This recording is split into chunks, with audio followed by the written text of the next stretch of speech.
Really? So even after what they've done Yeah. to you, even after your mother sees that Harvey Weinstein was protected by people like Hillary Clinton, to the point of getting. And Obama's daughter interned for my rapist and many other women's rapists. Really? About 2 to 3 months before that he got exposed in the New York Times. Yeah.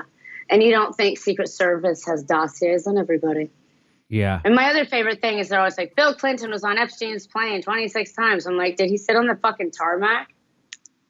So let's talk about that, because I want to, first of all, it's Black Cube, right? So what is Black Cube? Black Cube is a private corporate intelligence company based in London, Tel Aviv, and Madrid. The company was founded in 2010 by former Israeli intelligence officers Dan Zarella and Avi Yanis. Its employees include former members of the Israeli intelligence units.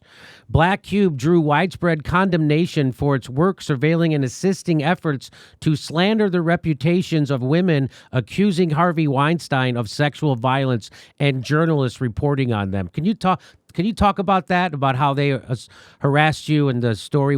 How did Harvey Weinstein get the idea to hire them? Well, to tell you the truth, David Boyce, who's one of the preeminent lawyers in the U.S., once Bill Clinton's, or maybe still one of the Clintons' lawyers, he was the one who argued pro-gay marriage in the Supreme Court. And cool, good on you for that. He was Al Gore's lawyer in Gore v. Bush. He went to Prime Minister Ehud Barak as a representative of Weinstein, as his lawyer, and said, a former Prime Minister Ehud Barak of Israel said, who should I get to stop Rose McGowan? Really? And he said, Black Cube. Black Cube. Wow, that's amazing. And so I had Julian Assange's lawyer.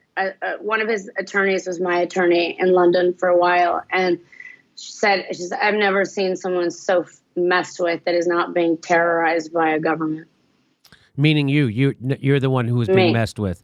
So people don't even know. So just give me a little taste of the kind of stuff that agency filled with people ex-Mossad. Tell me what they did to you. Well, my literary agency called Dupre Miller out of Texas and LA, I met this literary agent on an airplane on the way to a publicized appearance. And this is what happened. Every time they get me, whether it was to plant drugs on me or to insert someone in my life, they would get me on the plane on the way to a publicized appearance, because it's the only time I couldn't use a pseudonym, right? So she sits there, and I've been very vocal in my house. My house was swept for electronics. It was bugged. They flew drones behind my windows every day when I was writing my book. This is like 3 years preceding the articles coming out. I was under siege. And I paid this agency $6,000 a month to protect my book and get it out into the world. The great irony about having a bounty, $1 million plus bounty on your manuscript, is that knowing that I would never put his name in the book, I knew the articles would come out first. So I was like, his name's ugly. It's not going to be in my book. It's not even really about him. That's just a chapter. So my literary agent calls me, Lacey Lynch. This was outed in the New York Times in a subsequent article, and all verified. She was secretly working with Weinstein, as was the head Jan Miller of Dupre Miller, this literary and TV outfit. And they were doing a movie with Jay-Z and Weinstein on Trayvon Martin and with his family. There's a lot of sadness. There's a lot of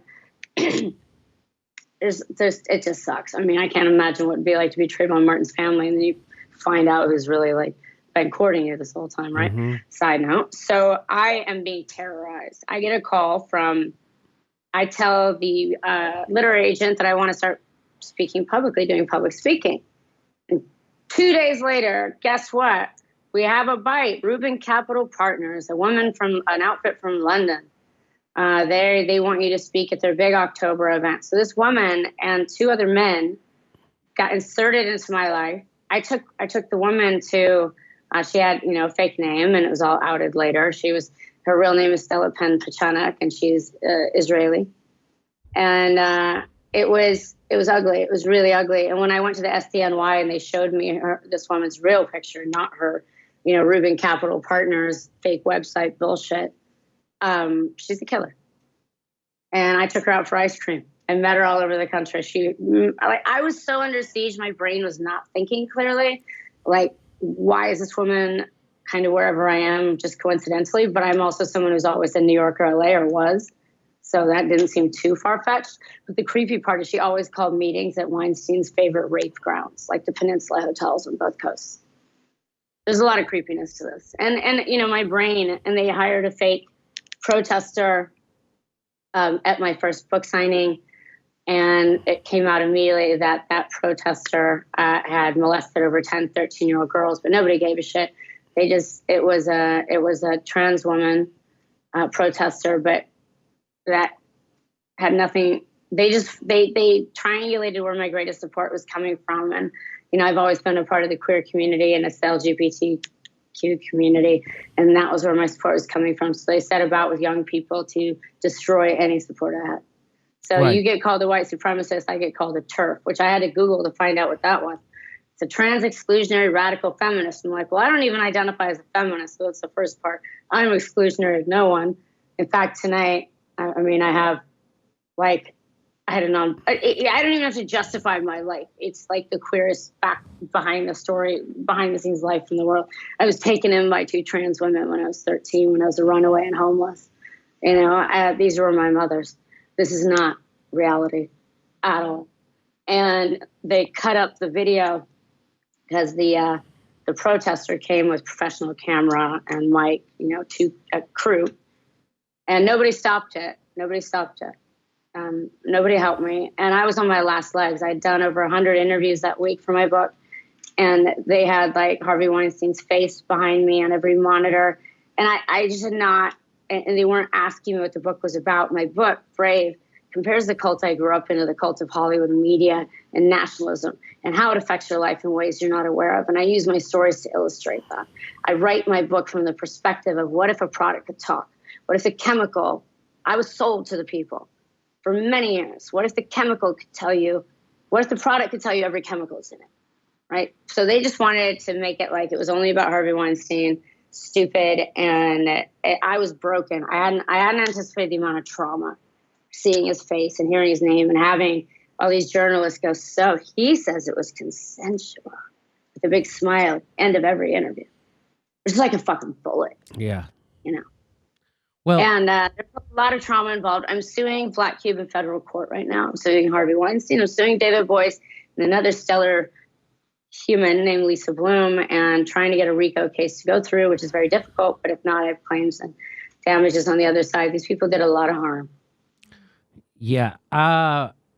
You're not afraid to do that? Like, I would be afraid to do those lawsuits and stuff. I don't care.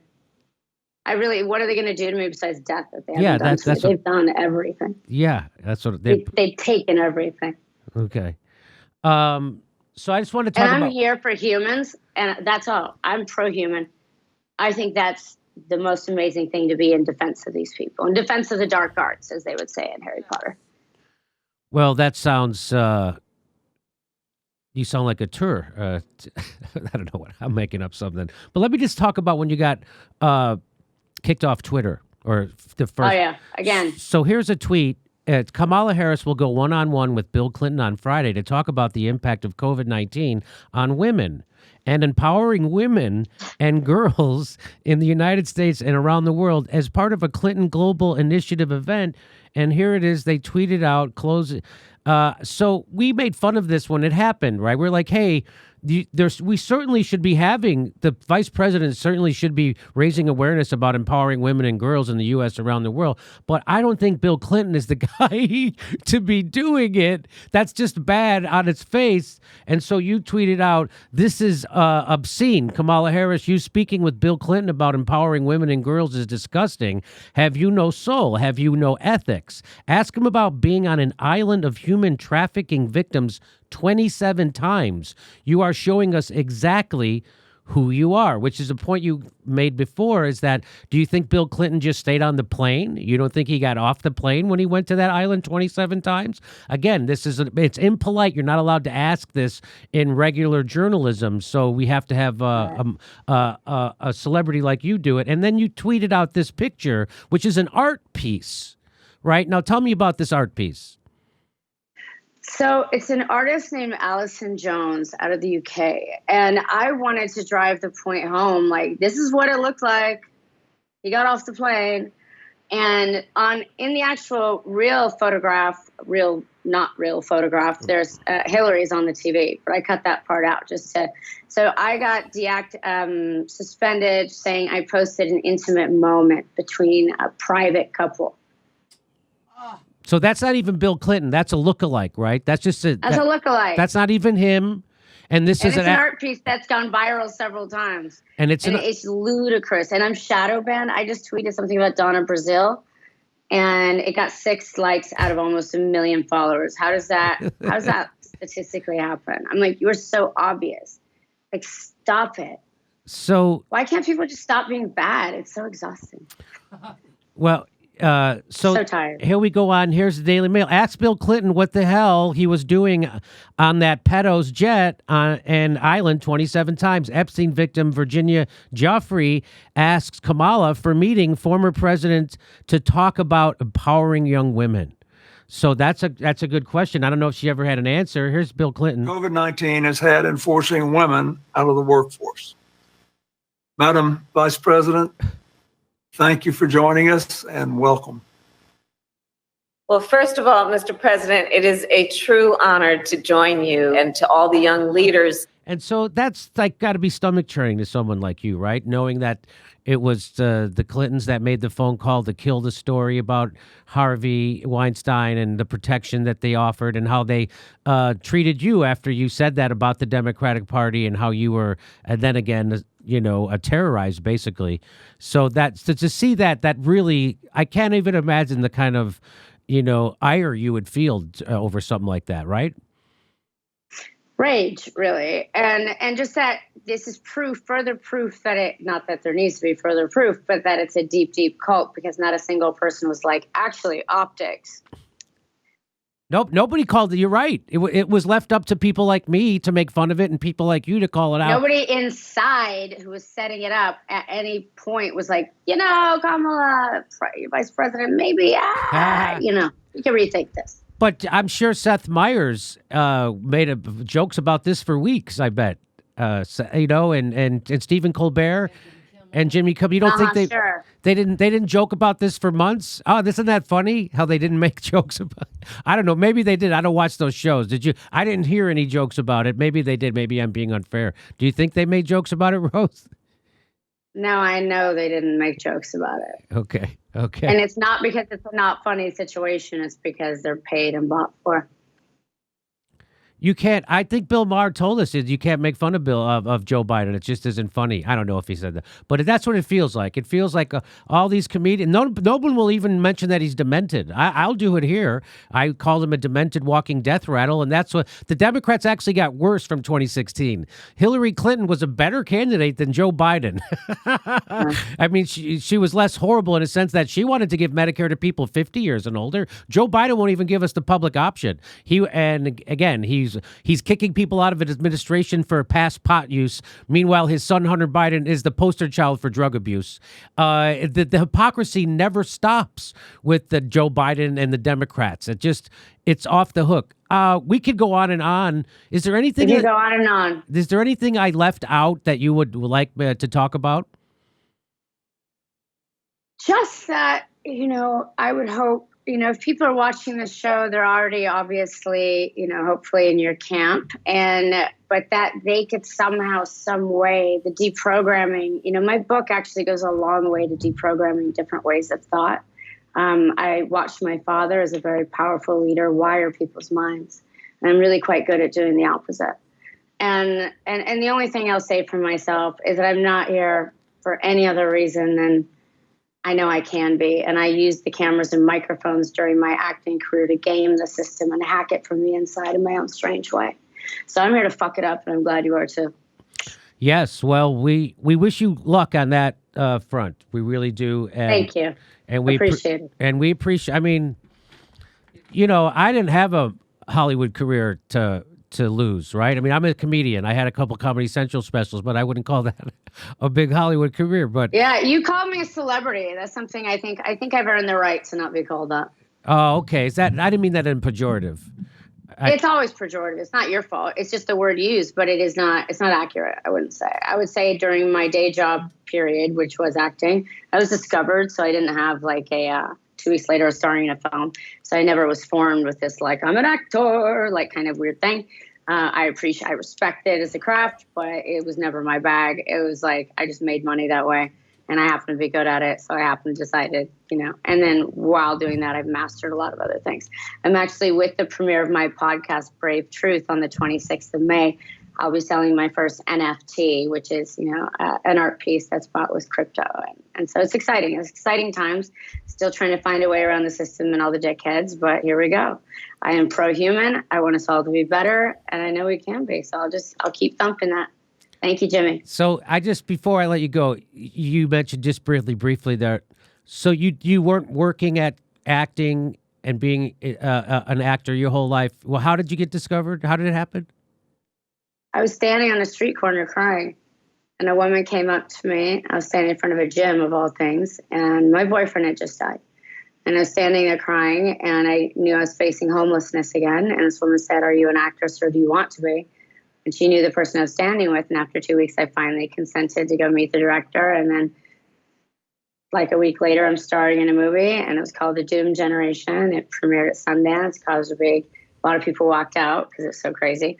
And, it went from there. And very quickly, I realized I was trapped on the wrong side of the screen, but that if I kept at it, I could fulfill my destiny of my favorite bumper sticker that I saw when I was 11, when I got sent to the U.S. And I was like, oh, yeah, I can do that. Subvert the dominant paradigm. That was the bumper sticker? And I was like, oh, once I figured out what that meant, I was like, I can do that somehow, some way. So that's what I'm doing.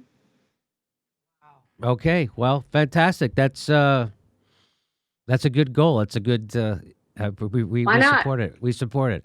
All right, Rose. Well, thanks for coming on and spending time, and thanks for telling the truth about both political parties.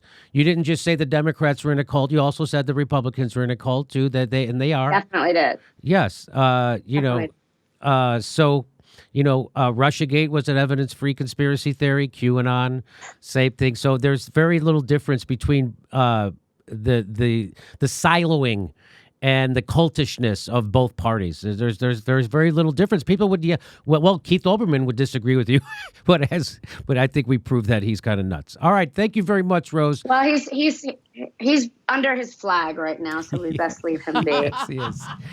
Okay, have a great day. It was a real pleasure. It's a real pleasure to meet you, and I really appreciate you coming on. Hey, everybody, this is the part where I tell you where all our live shows are, but there aren't any. And then this is why I tell you to join our premium program and get extra content, but nobody's got a fucking job. So just enjoy the video.